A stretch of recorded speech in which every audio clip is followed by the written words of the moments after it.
Thought I'd do a little bit of a poser shot for you guys today. I'm back up on top of Pichi 1 where we're talking about making the off-road park. So I'm trying to find my neighbor now. He's up on the mountain, so I'm sure I'll have more footage for you. So today I'm looking at some more portions of the trails that we're talking about opening up for people, because there's actually more than I thought. I had mentioned online that there were only about what, 7 acres? I think is what I said, but that's completely wrong. Evidently, there's more like ¿cuánto hectárea hay?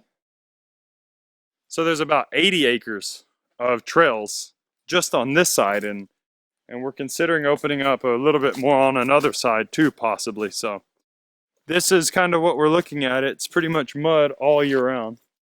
I have my neighbor's son with me, and he's kind of being a guide for me to show me where these trails go. And as you can see, this is pretty narrow right through here, but that's going to be a challenge. I mean, my trooper couldn't make it right now as it is without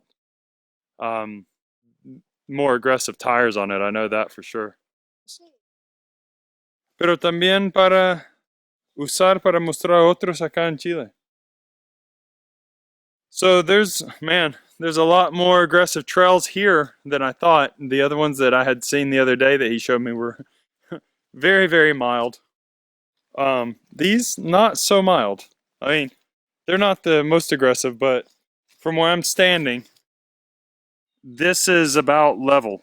So you can see how it goes down into the right there. All right, so yeah, they didn't show me anything of what they really had the other day. There's my neighbor's son. Dígale hola. Hola. As you can see, there's a big trunk right there. I mean, big trunk. It's like 3 feet in diameter. And then you have that little narrow path to it that goes up there to the top. ¿A dónde va arriba? ¿Ahí o tiene que dar la vuelta aquí? Ah, yeah. So up there, it's like a little, yeah.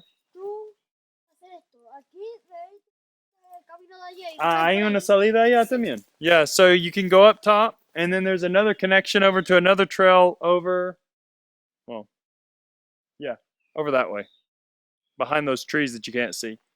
And then over here, there's actually this trail here too, that with a little bit more cleaning, we can make connect around, which would be a little bit easier. So, and then over here, there's another trail that goes off that way. So I'm going to be doing a little bit of exploring today. All right, so as you know, this is always hard to show the full degree of difficulty here, but that's about level, about as level as I can get it by just looking at it. And what's happening is, if you look down, that's from here to down there, that's probably a, I don't know, 40-foot difference. If you look through those trees, you see that little bright spot of ground down there. And that's a 40-foot difference probably from where I'm at.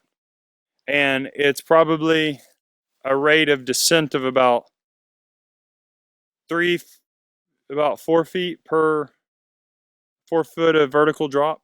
Something like that, I guess. Sorry.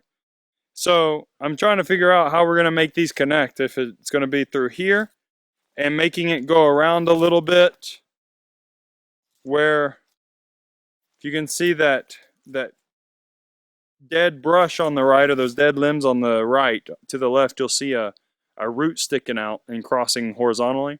Seeing if we're going to have to cut it there and then let them drop down, or that's actually a tree that fell over, or if we're going to try to do it from here, which here, this is a real off-camber area, and the thing is that there's a big group of trees to the right. So I don't know. We're gonna have to do some cleaning here, but I just don't know exactly what this has what the solution for that is for us. So we'll just have to see what's going on. If you have any suggestions, let me know. So this is the entrance that I came down the other day with the video on board of from the dash of the trooper. And as you can see, just in a couple of days of rain, it's turned to pure slop, basically. It was not nearly this muddy before, so I think this is turning out to be better than I had expected. So I've had quite the day. I've been out and about checking out the new trails. They're a lot better than I actually thought they were going to be, so that's good.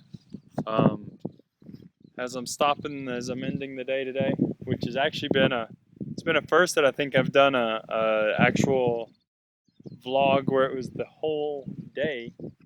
You get to see behind me here that there's the lake and all this just absolutely beautiful stuff behind me. Um, it got a little rainy today, which isn't too bad. It just interfered. I still haven't finished those crazy handrails. Want to get those things done so I can get on to other stuff.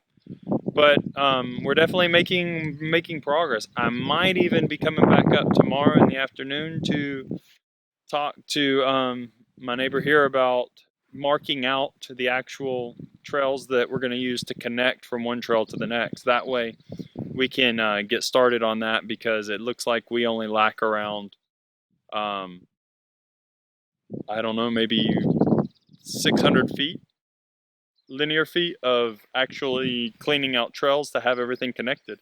Then we've got to cut down a few trees here and there that make the trails a little too narrow for most vehicles. And then we've got to do a little bit more just cleaning up and stuff. And then I'll invite some people in.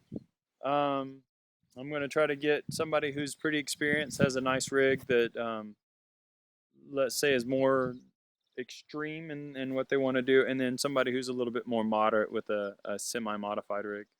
And we're going to invite them to do the circuit, see how feasible it is for people of all levels to get in, or if it's just too extreme for some basic vehicles. That way, sorry, yummy. That way we can um, facilitate people of all different levels. And I'll probably end up having to mark out some new routes so that they're bypasses to some of the more extreme stuff. And then that way people can be able to use it of all different levels. As I said before, we're probably, what we're looking at is we're looking at having a reservation requirement where it's not just anybody coming in, so that we can limit the number of people. I know that sounds complicated, but the reality of it is that we don't want this just to be a really cheap deal. We want it to be an affordable experience, but a pleasant one that's clean environmentally, as far as not having trash and all that junk, and that it's not overused either, so that it causes problems. So we're just looking into some options there.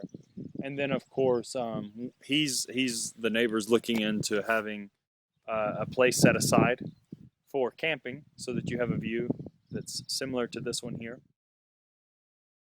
that people can be able to enjoy, and we'll go from there. So I will definitely be letting you guys know what's going on as things come up.